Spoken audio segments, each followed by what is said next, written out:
Hi நேயர்களே, welcome to Mahadev channel. எல்லாம் சிவமயம்.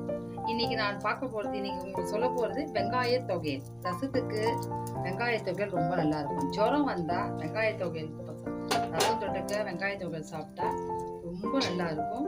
இது வெரி ஹைஜீனிக். பாருங்க, நான் இன்கிரீடியன்ஸ் காட்டுறேன். ஜஸ்ட் சின்ன பீஸ் வந்து புளி, உளுத்தம்பருப்பு, ரெண்டு காஞ்ச மிளகாய், வெங்காயம். ஏன் காஞ்ச மிளகாய் ரெண்டு எடுத்துருக்கேன்னா வெங்காயம் ஆல்ரெடி காரமா இருக்கும்.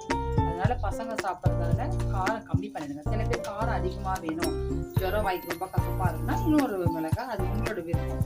அதனால 2 மிளகாய் தான் நான் எடுத்திருக்கேன். ஏன்னா எனக்கு 2 பசங்க இருக்காங்க, அவங்க காரம் தான் சாப்பிட மாட்டாங்க. ஸோ 2 வெங்காயம் எடுத்திருக்கேன். ஸோ தேவையான புளி எடுத்திருக்கேன், உளுத்தம்பருப்பு எடுத்திருக்கேன். நான் கொஞ்சோண்டு எண்ணெய் விட்டுக்கிறேன். இப்போ கொஞ்சம் எண்ணெய் விட்டுக்கிறேன். நல்லெண்ணெயிலும் பண்ணலாம், நீங்க சாதா ரீஃபைன் ஆயிலையும் பண்ணலாம். நீங்க எண்ணெய் நல்லா காஞ்சி வந்த உடனே, எண்ணெய் காஞ்சோம்னா ஃபர்ஸ்ட் புளி போட்டுருங்க.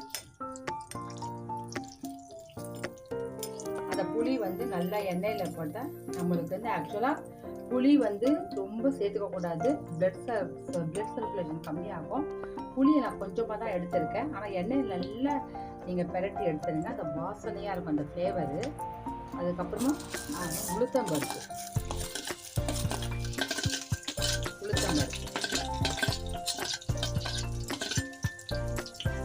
அது நல்லா கொஞ்சம் பொன்னிறமாக வறுக்கிற மாதிரி நல்லா வதக்கிடுங்க.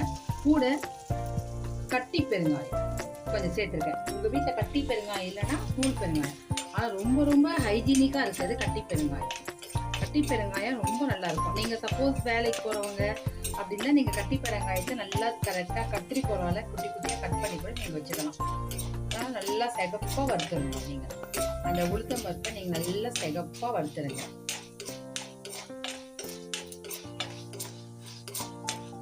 நல்லா செகப்பாக வந்துருச்சு பாருங்க. அதுக்கப்புறமா அந்த காஞ்ச மிளகாய் சேர்த்துக்கணும். காஞ்ச மிளகாய் நல்லா வதக்கிடுங்க எண்ணெயில் எப்பவுமே காஞ்ச மிளகாய் வதக்கினா நல்லா இதாகிடும். காரம் உங்களுக்கு கம்மியாகும், வயிற்று வலி வராது.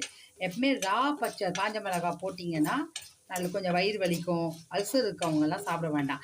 இதே அல்சர் இருக்கவங்க கூட காஞ்ச மிளகாய் நல்லா வதக்கிட்டு நல்லா பொன்னிறமாக நல்லா ஏற்கனவே ரெட்டாக இருக்குது காஞ்ச மிளகாய், இன்னும் நல்லா வதக்கினாலே அதோட ஸ்மெல் தெரியும், காஞ்ச மிளகாய் ஸ்மெல். அந்த அளவுக்கு வதக்குங்க. இப்போ நான் வெங்காயம் போட்டுக்கிறேன்.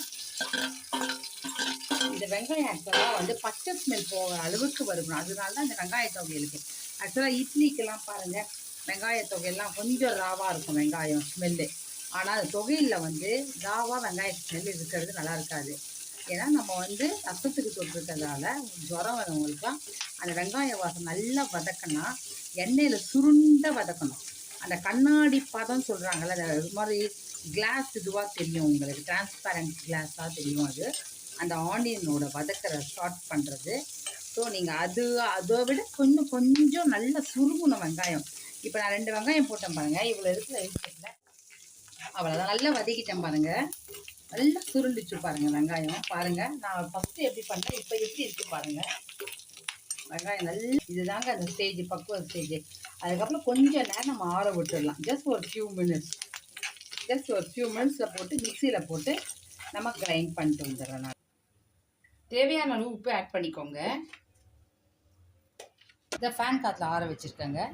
ஜஸ்ட் ஒரு ஃபியூ பண்ணி விடாதீங்க. ஆல்ரெடி வெங்காயத்தை தண்ணி இருக்குது, நான் தண்ணி விடாமல் தான் அரைச்சிருக்கேன். பாருங்கள் எவ்வளோ கெட்டியாக வந்திருக்கு பாருங்கள்.